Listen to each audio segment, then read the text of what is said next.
Ok les amis, alors voici la troisième et dernière partie de la vidéo sur le chronographe balistique précision de chez Caldwell.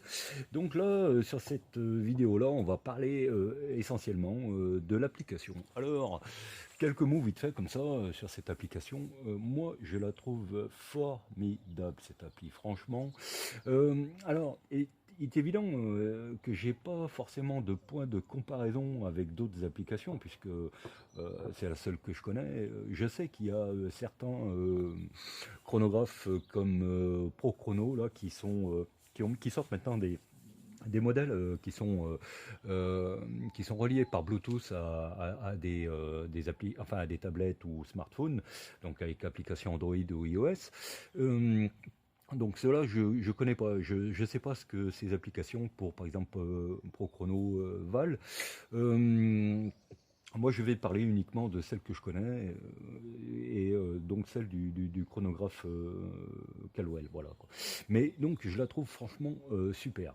Je faisais une comparaison dans la première vidéo, la première partie, donc sur les chronographes, les généralités, donc par rapport à des chronographes comme le Labradar, où là, franchement, on a pléthore d'indications et de statistiques possibles sur ce chronographe Doppler. Et là, franchement, avec cette appli sur ce chrono optique, là, franchement, moi je trouve quand même qu'on a une application qui est pas mal.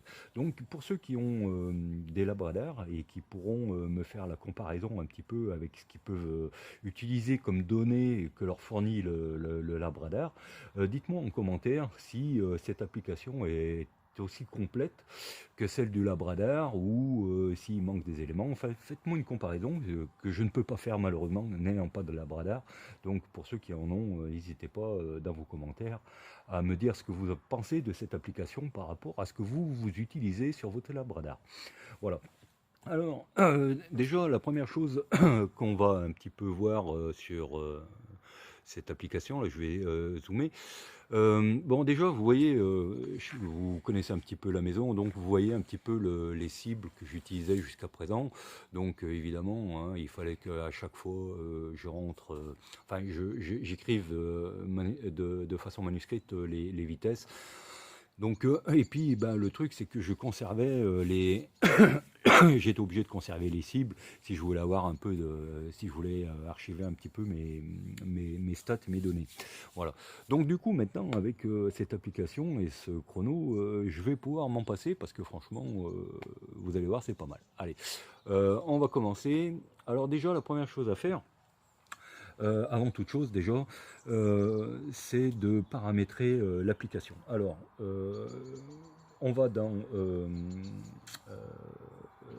réglage, voilà, on va dans réglage du téléphone. Alors je vais faire un petit zoom pour qu'on puisse bien voir ce que je fais.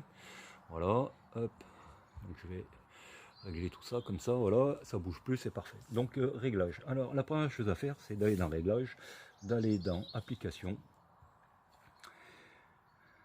et puis de trouver l'application correspondante, donc ici chronographe, voilà, et aller dans autorisation. Hop, autorisation. Alors la première chose à faire déjà, c'est d'autoriser, de tout autoriser en fait, parce que sinon ça ne fonctionnera pas. Donc autoriser appareil photo, microphone, position surtout, ça c'est hyper important, il faut autoriser la position et bien sûr le stockage. Voilà. Une fois que vous avez coché toutes les cases, à ce moment-là, pas de souci. Voilà. On revient. Hop, voilà. Ok. Ensuite, bon, alors je vais d'abord débrancher la prise jack pour qu'on voie ce qui se passe lorsqu'on n'a pas la prise jack de brancher. Voilà. Alors j'appuie sur l'application. Voilà. Alors vous voyez que déjà il va essayer de. Vous avez vu le petit symbole GPS s'allumer vite fait. Donc lui il va essayer. L'application va donner ma position, va vouloir donner ma position. Et donc là il n'est pas branché. Donc là, ici, on a la prise jack qui n'est pas éclairée. Voilà. Donc lorsque je le branche, là, c'est en rouge derrière, en fond rouge, c'est parce que l'application ne reconnaît pas l'appareil, ne reconnaît pas le chrono. Allez, je branche, tac, voilà. Ok, hop, voilà, ça passe en noir, en fond noir derrière la vitesse. Et la prise jack donc est bien éclairée, donc pas de souci. Alors je sais que il y a mon chat qui est en train de monter sur la pergola. C'est le bruit que vous venez d'entendre, ça. Donc je sais qu'il y a certains appareils Android qui ne fonctionnent pas avec l'application. Donc là, c'est à vous de chercher à savoir quel appareil vous utilisez et savoir s'il est compatible, parce que ça, je ne pourrais pas le faire pour vous malheureusement. Ça sera à vous de chercher. Alors moi, mes Sony Xperia, j'en ai deux, j'ai un Xperia Z3 et un Xperia XZ, fonctionnent très bien avec l'appli, il n'y a pas de souci. Par contre, je sais qu'avec ma tablette Samsung, j'ai une Galaxy Tab 4, ça ne fonctionne pas. Alors sûrement parce que c'est un Android 4 qui est assez vieux, donc je pense que ça vient de là. Voilà, à savoir quand même que tous les appareils Android ne fonctionnent pas, il y a des fois c'est un peu des problèmes, donc ça, ma foi, on n'y peut rien, c'est comme ça. Voilà, alors qu'est-ce qu'on voit tout de suite là? Donc on a donc là la partie home, donc c'est en fait là on peut prendre les vitesses. En fait, on n'a pas de stats qui se fait, c'est-à-dire que là, c'est la prise de vitesse. Si je tire plusieurs billes en plastique au-dessus du chrono, donc on verra les vitesses s'afficher, elles vont se cumuler, on verra toutes les vitesses se cumuler, mais on n'aura pas de stats sur les vitesses. Les stats, ça veut dire les statistiques, je veux dire l'extreme spread, la standard deviation, et puis différentes petites bricoles. Voilà. Alors du coup, il faut aller sur New Group. Voilà. Si on veut faire, par exemple, des groupements de 5 cartouches d'un calibre donné. Voilà. Hop, je vais sur New Group. Alors ici, ce qui est intéressant à noter, c'est ici la petite loupe que vous avez. Et en fait, c'est un petit peu, je sais pas, alors est-ce qu'il y en a qui utilisent Strelok? Ceux qui utilisent Strelok Pro, on a le même genre de fonction, c'est-à-dire qu'on a des bases de données qui sont données par Strelok, et vous pouvez, lorsque vous rentrez par exemple dans Strelok Pro une nouvelle cartouche, vous pouvez aller chercher, selon les manufacturiers de cartouches, de balles, etc., les différentes caractéristiques de ce que vous allez utiliser. Et bien là, c'est un peu pareil. En fait, voilà, donc vous appuyez sur la petite loupe, voilà, et donc là, vous avez manufactureur, donc là, pareil, vous avez une autre loupe, c'est mon chat, c'est rien, c'est pas le ciel qui nous tombe sur la tête, c'est mon chat qui fait le débile. Allez, on appuie sur la petite loupe ici, hop, voilà, et là, vous avez, comme un peu comme dans Strelok Pro, vous avez plein de manufacturiers de balles et de cartouches, voilà. Alors, donc là, nous, ce qui nous intéresse, c'est Partisan. Donc, puisque là, j'ai utilisé, par exemple, sur cette cible, là, ici, là, c'est une cible qui concerne la Partisan. Donc là, voilà, vous avez PRVI Partisan. Ok, voilà, tac. Donc, vous cliquez dessus. Donc ça, il va vous mettre il va vous renseigner le manufacturier. Donc là, ici, Partisan. Donc là, vous rentrez le calibre. Voilà. Donc on a dit qu'on voulait du 308. 308, voilà. Type, alors là, vous appuyez sur la petite loupe. Alors, je vais passer devant le champ, hop, voilà. Et donc là, vous avez, par exemple, là, c'est le catalogue de toutes les balles de chez Partisan en calibre 308. Donc là, ce qui correspond à ce que j'ai tiré, c'est la 175 grains match.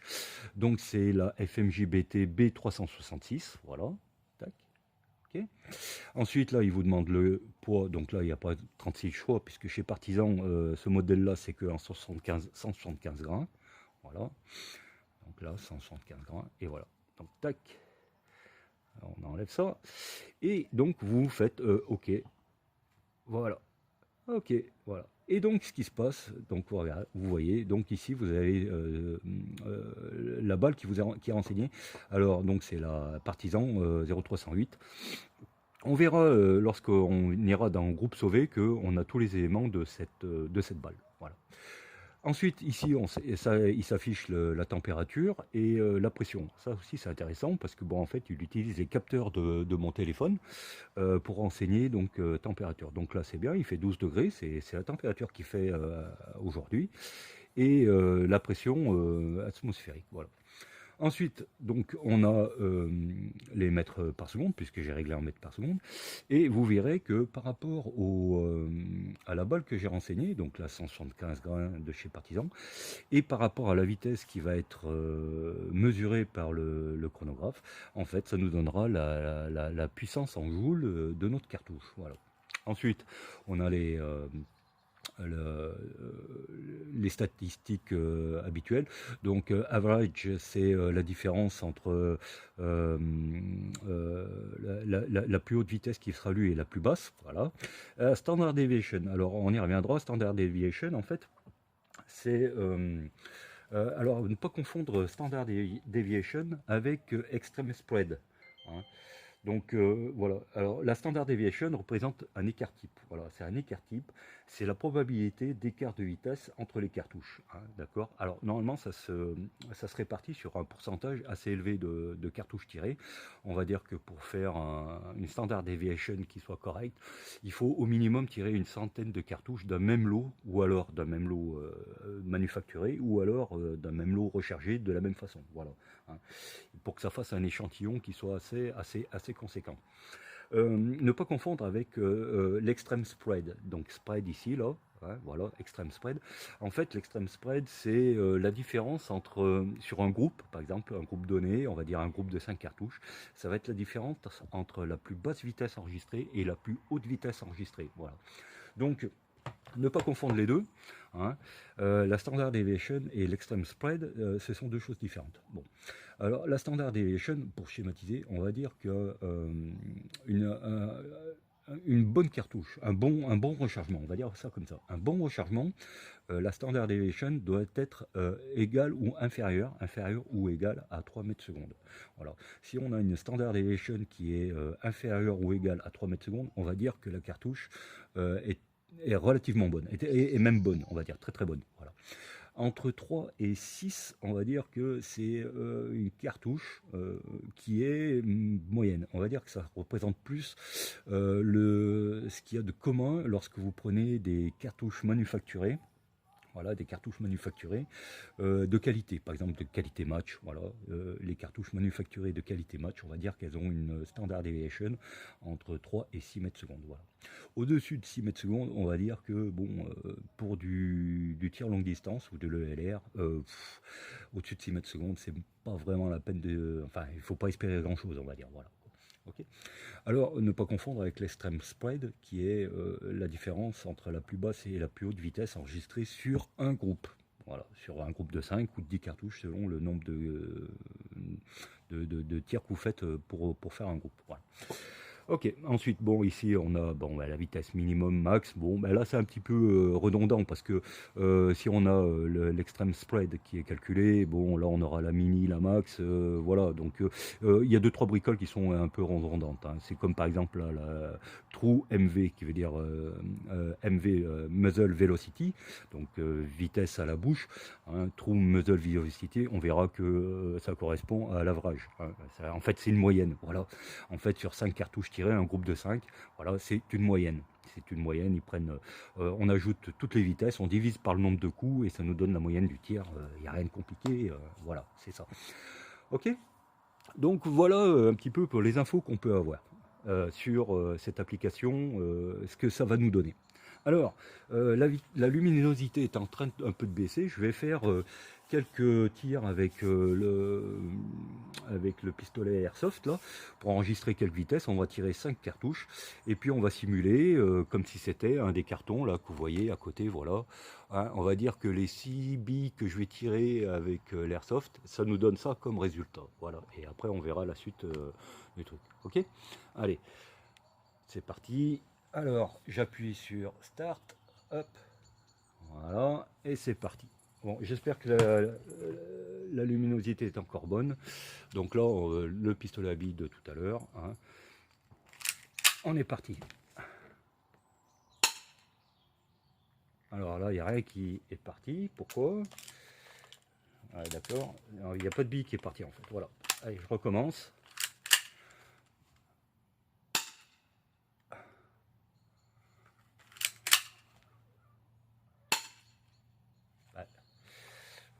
Faut pas. Ah non, il n'y a rien qui part. Ah.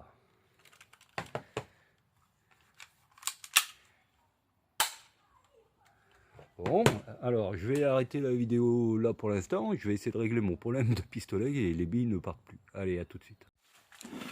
Ok les amis, donc j'ai réglé le problème. Alors tout simplement c'est que le pistolet à billes de mon fils, apparemment il a rendu l'âme, donc il n'y a pas rien qui sort. J'ai essayé de le bricoler pour finir cette vidéo. J'ai laissé tomber. Du coup j'ai sorti une carabine airsoft, donc une carabine pareil, donc c'est alors hop voilà, hein, c'est des billes en plastique de 6 mm. C'est une carabine style sniper, voilà, tout simplement. Hein.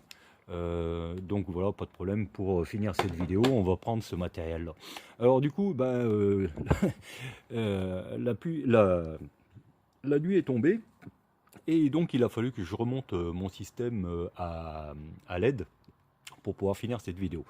Donc, d'un mal, on en fait un bien, puisqu'on va pouvoir faire un tir de nuit pour voir que le système avec les LED en dessous fonctionne plutôt d'enfer.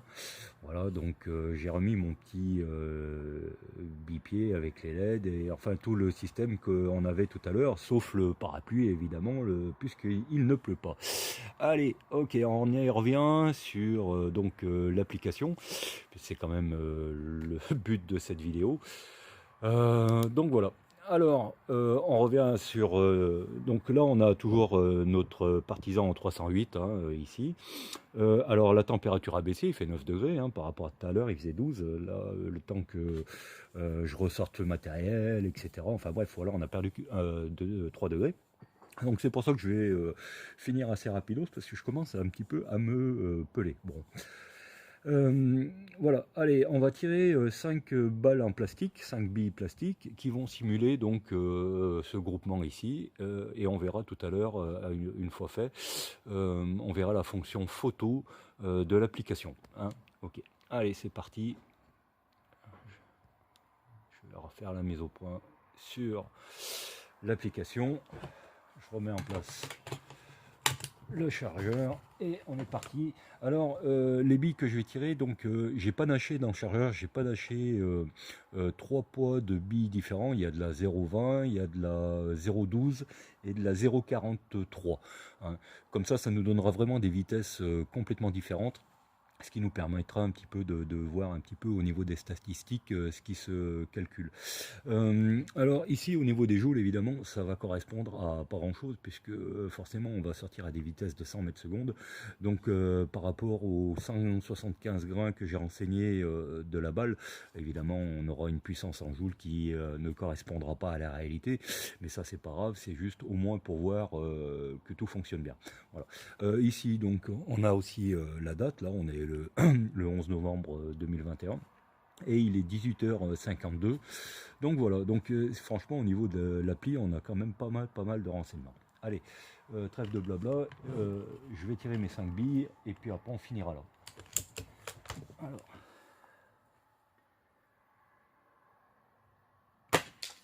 Ok, première 99 mètres secondes. Donc là, ça nous calcule 55,57 joules. Bon, forcément, comme je vous disais, ça correspond à rien puisque on a des vitesses relativement basses. Ensuite, 135 mètres secondes. Ça devait être une 0,12 grammes ou peut-être une 0,20, je sais pas. Allez, une autre. 128. Ok. Quatrième.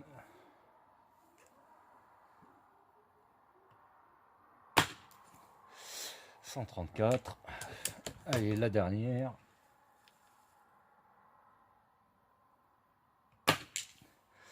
Et 128. Ok, donc voilà, ça y est, on a fait notre série de 5.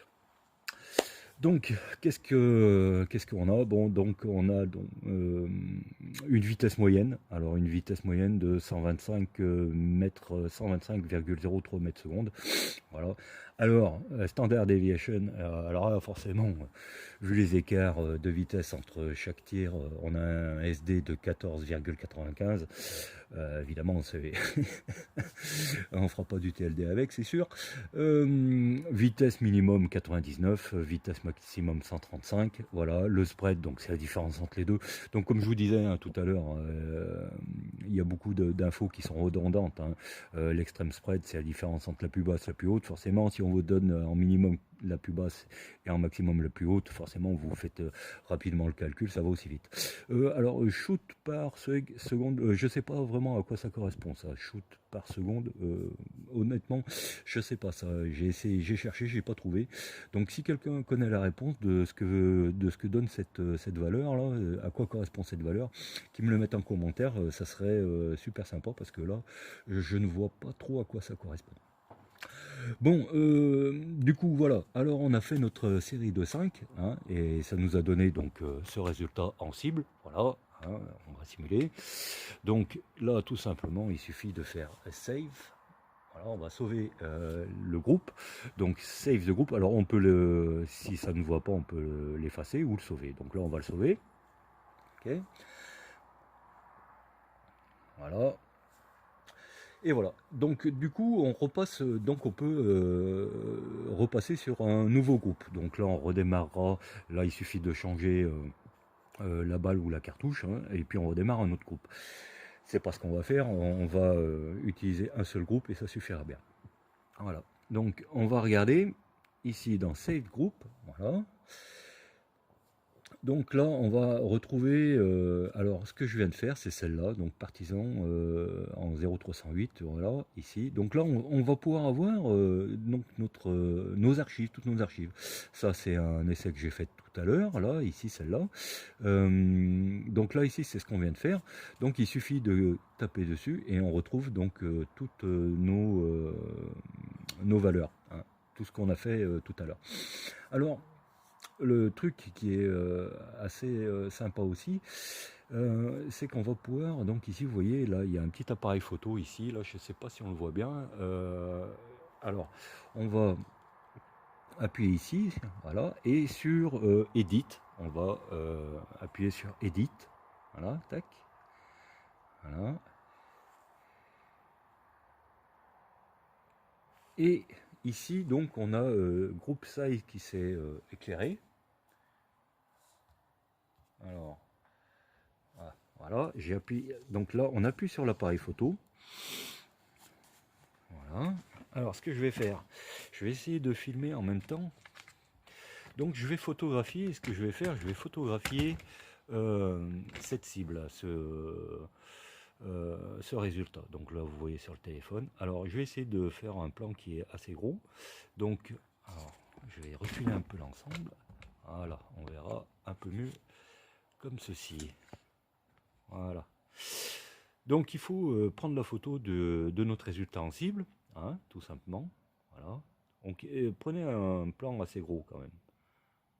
Et hop, voilà. Ok. Voilà. Hop. Je reviens. Ok. Je vais reposer le téléphone sur la table à plat, comme ça sera mieux. Ok, donc voilà, alors on a pris la photo, vous voyez ici, la photo apparaît, la photo de notre groupement par rapport au tir qu'on vient d'effectuer. Donc on appuie sur la photo, voilà, et donc il y a plusieurs options, hein, Take Picture, si on veut prendre une autre photo parce que celle-là on estime qu'elle n'est pas bonne, donc on reprend une autre photo, Measure Grouping, donc là c'est ce qui nous intéresse, donc là on va pouvoir mesurer le groupement. Tac. Voilà. Donc là, on a la photo du groupement qu'on vient de faire. Alors, ici, sur Skip, il va falloir donner une échelle, il va falloir dessiner une échelle de valeur à la photo pour que, après, lorsqu'on pointe les groupes, lorsqu'on pointe les impacts, je vais dire, ça puisse calculer le groupement. Voilà. Alors, moi, je sais, par exemple, que... alors, je vais prendre un crayon. Voilà. Je sais, parce que je l'ai mesuré, je sais que d'ici à ici, on a 1 pouce. Que d'ici à ici, on a 1 pouce. Voilà. Et c'est ce qu'il nous demande. Il nous demande de le faire en pouces. Voilà. Donc, je vais faire un petit point ici. Voilà. Un autre point ici. Voilà. Et là, ça me fait une valeur de 1 pouce. Donc, j'ai donné l'échelle à l'application d'une valeur de 1 pouce. Maintenant, je vais pointer chaque impact. Voilà, 1, 2, 3, 4 et 5. Voilà. Alors, je ne sais pas si on le voit bien. Hein, je vais agrandir un petit peu le... Si, c'est pas mal. On voit ce que je fais. Ok, très bien. Voilà. Ok. Donc voilà ce que j'ai fait par rapport à la photo. J'ai donné une échelle de valeur de 1 pouce. Voilà. Et après, j'ai pointé chaque impact. J'applique. Voilà. Tac. Apply. Hop. Voilà. Et donc là, maintenant, j'ai mon groupement qui est calculé en inch, voilà, en pouces. Ok. Donc je reviens sur la photo, view picture, voilà. Ok. Voilà ce qu'on peut faire avec cette application. Franchement, moi je trouve ça plutôt sympa. Donc voilà. Alors, on retrouve donc toutes les informations de notre groupement. Voilà, je vais remettre. Hop, voilà. Donc voilà un peu toutes les infos qu'on peut collecter grâce à cette application. Alors évidemment, là après on a la petite case share. Donc là, si on veut l'envoyer par email, enfin il y a différentes options pour pouvoir partager notre résultat, quoi. Voilà. Donc voilà, tout ce qu'on peut avoir grâce à cette application. Hein. Moi je trouve ça quand même super sympa, surtout le petit truc de la photo là, et puis le fait de pouvoir mesurer ces groupements, hein, et puis surtout le fait de pouvoir archiver toutes ces sessions de tir. Moi ça, je trouve quand même que c'est super intéressant avec cette application. Voilà les amis, donc là la vidéo va se terminer, elle commence à être un petit peu longue celle-là aussi, donc j'espère que ça vous a plu. Allez, on va finir sur le plan du sapin de Noël, voilà, c'est Noël. Hein. Hop là, voilà. Bon, alors tout ça, bon, ben, j'espère que ces 3 vidéos sur le chronographe Caldwell, chronographe balistique Caldwell, j'espère que ces 3 vidéos vous auront plu. Excusez-moi, je m'excuse par avance, il y a eu quelques longueurs. Hein, bon, vous connaissez un petit peu la maison, vous savez que des fois je me répète assez souvent dans ma vidéo. C'est vrai que des fois ça peut paraître un petit peu longuet. Mais néanmoins, bon, j'espère que cette vidéo vous aura plu, enfin ces 3 vidéos qui vous auront plu. Dites-moi-le en commentaire si vous avez des remarques à faire. Dites-moi en commentaire aussi si vous utilisez d'autres chronographes balistiques, d'autres marques. Dites-moi ce que vous pensez du vôtre, etc. Et puis voilà. Dites-moi les utilisateurs de Labradar et même de Magnétospeed, si vous collectez autant d'informations qu'avec l'application du chronographe Caldwell. Voilà. Donc, est-ce que vous pouvez faire les mêmes choses avec votre Labradar? Voilà. Et puis, dites-moi tout ça en commentaire et je me ferai un plaisir d'y répondre si je peux. Voilà. Ok. Et bien, sur ce, les amis, je vous dis santé, prospérité. Je vous dis à la prochaine. Et puis préparez bien les fêtes. Voilà. Allez, salut.